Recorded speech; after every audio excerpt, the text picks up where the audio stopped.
Greetings, everybody. Welcome back to my channel. I'm glad you're here today in New York City on a beautiful, clear, clean autumn day. And you can also get a really good look at my apartment, which is constantly a work in progress. Records, boxes for selling records, boxes. You know, as a reviewer,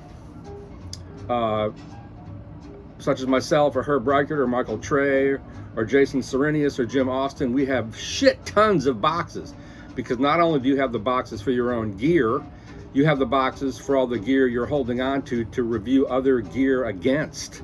You know, I have like 4 or 5 amplifiers, yada yada yada, and I have to keep all the boxes, because whenever the manufacturer says I want that back, we have to send it back. Like I just got a request last week to return the Luxman EQ500 phono stage I've had for a couple years. They just needed it because of supply chain issues, so I had to send it back. So I have to keep all the boxes. Women come to my apartment and go, "What's up with all the boxes, dude?"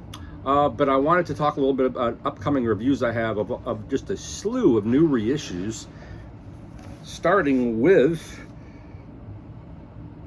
Pata the El Duad by Alice Coltrane. This is one of the most sought after records on Impulse, sought after records in jazz, period. So the fact that they're doing a reissue on this finally, which is, I believe, from Analog Productions. No, it's by Third Man, so it's Jack White's label. That's really bizarre why they had Jack White do this. 180 gram audiophile quality vinyl. Alice Coltrane featuring Pharoah Sanders and Joe Henderson. If you're not hip to Alice Coltrane, you know, it's funny because I think in her day she wasn't given a lot of credence. I could be wrong. Now her records are impossible to find.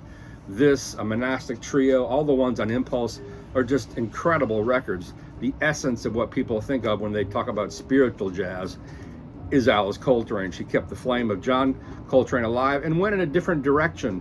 And it's funny, I was reading in the house that Coltrane built, is that the name of the book, by Ashley Kahn, how she started playing harp as sort of an afterthought to piano. And that book quotes some of the reviews of the time, I believe, and they're very positive reviews, even though people were, you know, she's sort of the Yoko Ono of jazz in a way, the power behind the throne. Also from Zev Feldman, these 2 new, never before released Ahmad Jamal records, Emerald City Nights, Live at the Penthouse 63 and 64, Live at the Penthouse 65 and 66. I believe this is Zev's new label, am I right? 12-piece set mastered by Bernie Grundman, official release supervised by Ahmad Jamal. Ahmad Jamal, one of the great jazz musicians still alive. Jamal is a huge influence on Miles Davis, for one, and the use of space. And it's funny, you know, Zev, why don't you reissue all the stuff on Argo that Ahmad Jamal did? Those are amazing records. He did like maybe 10 records for Argo. They are beautiful workouts in trio mastery. Jazz Detective. Oh, this is a Black Friday record. And then one I wrote the press release for, the long lost Tony Williams German record, Play or Die, with Patrick Ahern on keyboards and Tom Grant on bass. Or is it the other way around? I don't remember. But this is a really unusual record. You know, it's Tony in 1980, and this record was very hard to find. You couldn't find it. Billy Drummond, of course, has a copy of this. Billy Drummond, the New York City-based jazz drummer. But this is such unusual stuff because it's almost like Tony plays new wave. It's his big drum set. It's the big open sound and the large single-stroke rolls we hear on Believe It, Tony Williams' Emergency Believe It. And this is a really cool record.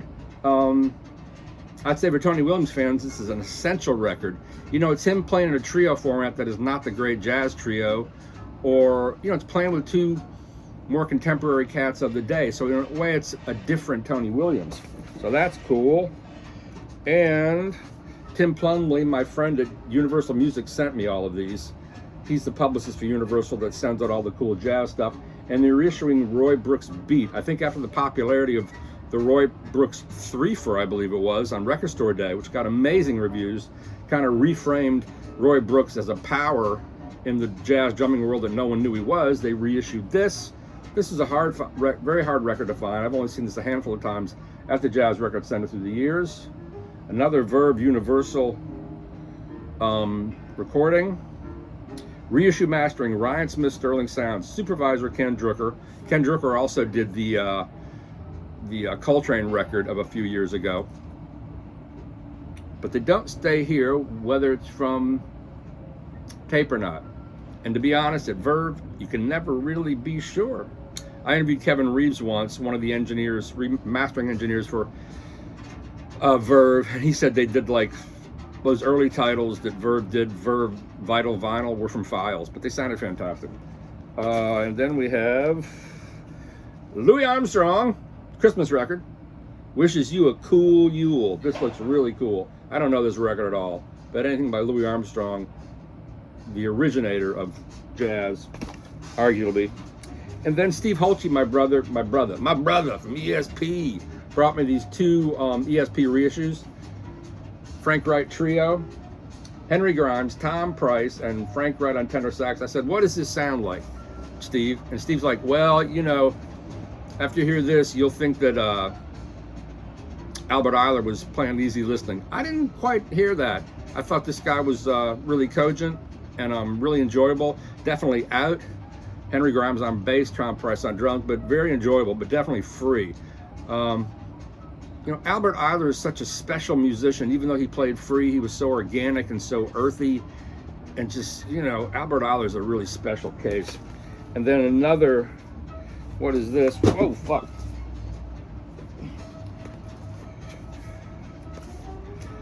And then another Frank Wright Quintet, Your Prayer, with Frank Wright, Arthur Jones on altos, Jacques Courcelle on trumpet, Steve Tintweiss on bass. Steve Tintweiss played on the big Albert Ayler RSD box of a few months ago, and Muhammad Ali on drums, not that Muhammad Ali. So these are all the things I've got coming up. This is the most exciting one. I do have an original analog copy of this I will be comparing it against.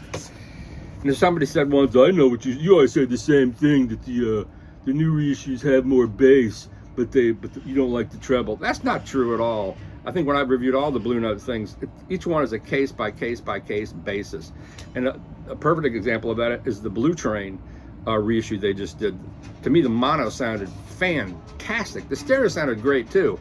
I mean, it just, they did an amazing job with both of those. So I'm not just a diehard, older is better. You know, there's no doubt often the new reissues have more resolution and deeper bass, but there's a whole lot going on in any recording besides just that. So tomorrow I head down to cover the Capitol Audio Fest, which will be fun. It's going to be a huge show, and I am covering it alone for Stereophile. Let's not go there. 40 rooms, and it's going to be a really big show because people haven't really shown in 2 years. Things have started to pick up globally, but that's going to be a big show, and I'll be posting video from there for both. But I'm definitely making video for Analog Planet that will appear there of all the new turntables. So thank you for so much watching so much, and I really appreciate it. And hit the like button and subscribe, and I'll never have a Patreon, so have a great day. Bye.